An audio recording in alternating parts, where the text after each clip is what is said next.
welcome to Hoffman's Hot Seat. I'm Tom Hoffman with One-to-One Media, and I'm here at Call Center Week in Las Vegas with James Norwood, CMO at KANA Software.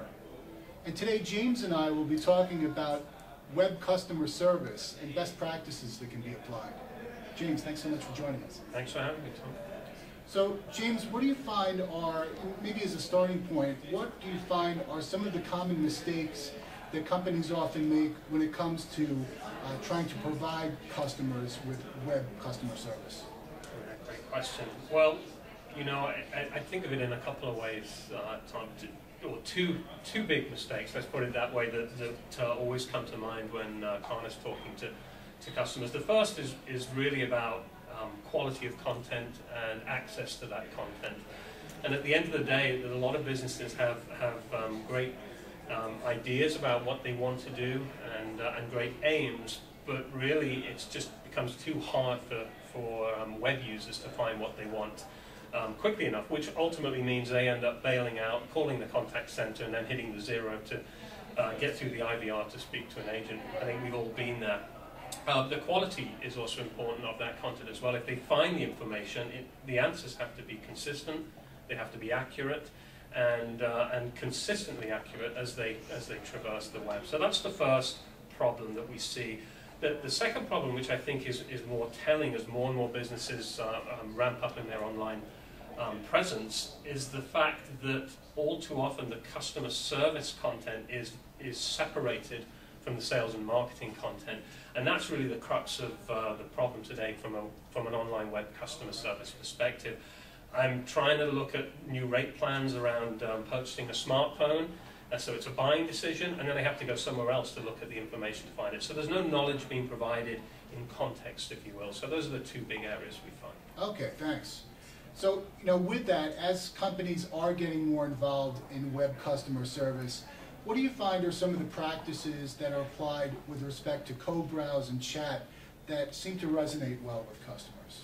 Yeah, that's a good one as well. I think a lot of businesses are starting to adopt co-browse and chat techniques now as a way, not just to help cut costs in the contact center, because you know, a chat agent can be dealing with 4 or 5 customers at one time, which they couldn't be doing on the phone. Sure. So it makes them more productive from that perspective, but it also allows them to, you know, push out URLs and push out documents. So these are good practices, or even offer up a co-browse session to say, hey, I see you're trying to do this, but you're not progressing. Like, you may be trying to complete a transaction, it might be a quite complicated one. You can say, would you like me to step you through this? And you're going to see everything that I'm doing, you're going to see as well. So they get to see, you know, each other's browser in synchronization. And the reality is, those techniques, chat and co-browse, that used to be pure customer service oriented, are again becoming part of the sales and marketing world. So again, I'm out there, I'm looking at my 2 smartphones, which of these should I be doing? An agent can tell, or the system could tell, that a decision hasn't been made within a time frame that you'd expect it, and so you could proactively offer up chat and say, hey, we understand you're looking at these, maybe we can help you by showing you an easy comparison between the features of these documents. So it becomes a sales technique as well, helps you, you know, acquire a new customer rather than just necessarily retain customers. So for KANA, web customer service is all about bringing those traditional service technologies and bringing them to the world of sales and marketing. So, and to play off that, you know, clearly if a company is providing those types of offers to customers through chat, you want to make sure that the agents have the skills necessary to be able to have that kind of dialogue with customers and make sure that they're making an offer in the type of way that a customer would be receptive to it as well. Absolutely. There's all the more reason for marketing and customer service to get together. You know, all too often they're 2 departments that don't really talk. So any business that's thinking about, you know, strong web customer service initiatives needs to take a holistic view of that and bring together, whether it's a customer experience team they have that spans it all, or an executive-sponsored initiative, but they've got to bring those 2 departments together and say, here's how we help each other to make more loyal customers. So that's very, very important. Can you also point to examples of companies that you feel are really doing an exceptional job of providing web customer service? Yeah, you know, they're all over the place. We're fortunate at KANA that we have around 850 customers globally. 600 of them are probably the world's best-known business-to-consumer household brand names. And what I would say is the ones that tend to be leading the way from this perspective are the retailers, of course, the online retailers.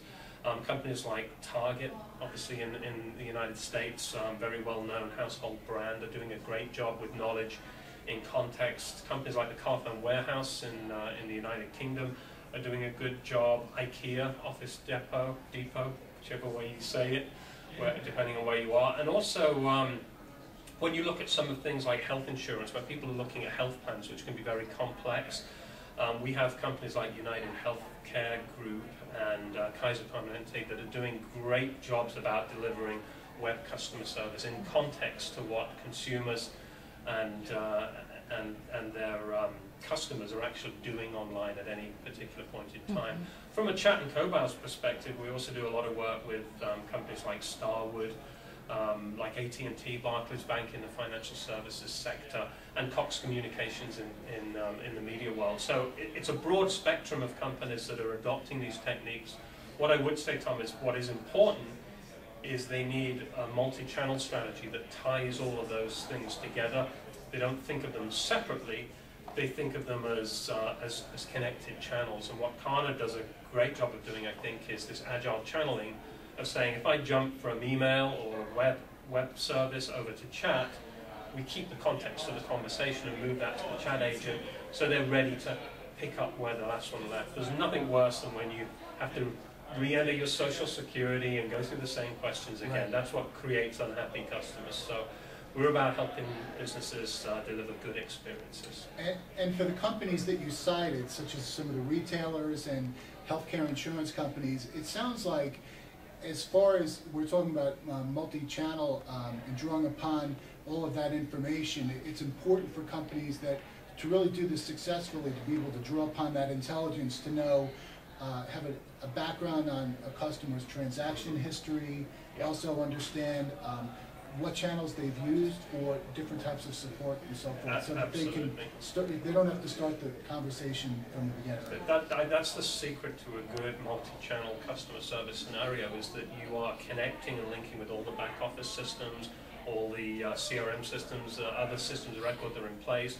You know, KANA will go out and crawl other sites and spider other documents and knowledge and bring that in, so that whenever an agent interacts with a customer, they've got that full history of all previous interactions. Say, look, I saw you called about your set-top DVR box last week, and we thought we resolved it. Are you calling back about that? That's good customer service. So having that information to hand is important, and also listening to what customers are saying. You know, having strong text analytic type tools that will go and listen to what customers say is an important part of understanding sentiment, emerging trends in your customer base, and then proactively going out and saying, here's a way we can go service customers better. So yeah, all of those things are very important, and I think KANA's fortunate that because we deal with some of the world's largest brands and a lot of public sector organizations as well, and local government entities who take these themes seriously too. We're fortunate that these are businesses or entities that do take it seriously and are prepared to invest in that technology, lowering the cost in other parts of the business to deliver a better level of service for customers, particularly when they're online, which I think today is where most people start their journey. Sure. Well, this sounds great, James. Thanks so much for taking this time out with us. Thanks for having me, Tom. Appreciate it.